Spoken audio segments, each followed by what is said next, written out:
Welcome back to my channel and happy holidays to you. Today I'm going to show you how I make my delicious candied yams. So make sure you stick around.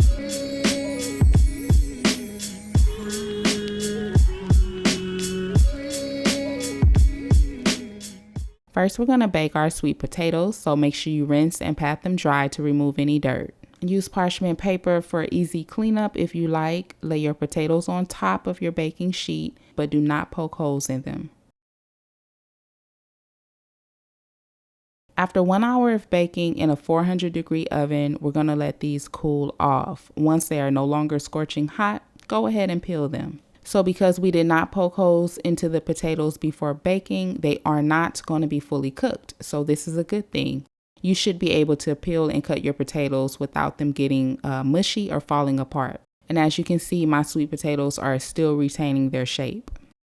So you can cut this into like 1/4-inch slices or whatever shape you prefer. Spread your potatoes evenly in the skillet to create the first layer. You're going to add the sugars and spices, half of the butter cut into small cubes, and a small amount of water.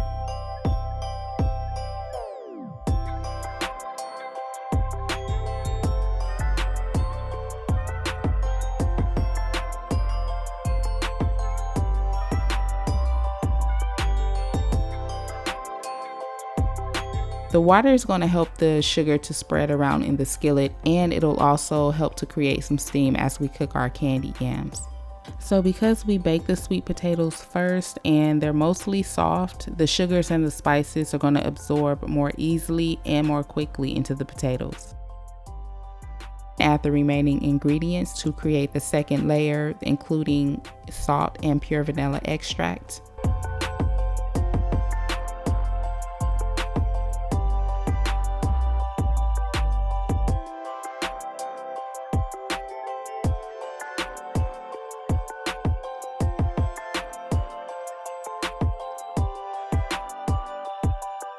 Cover your skillet with the lid, and we're going to finish this on the stove top. Set your temperature to medium-high to bring the sugar to a boil. Let it continue to boil until the sugar becomes thick like syrup.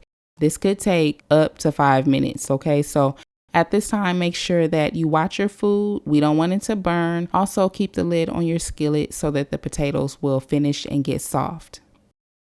Now you can decrease your heat to low after the sugars have caramelized, and you can baste the potatoes that are on the top.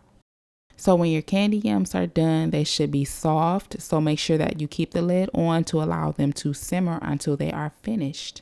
So I hope that you all enjoyed this video, and I hope that you will try this recipe. Don't forget to like, comment, share, and subscribe, and I'll catch you in my next one.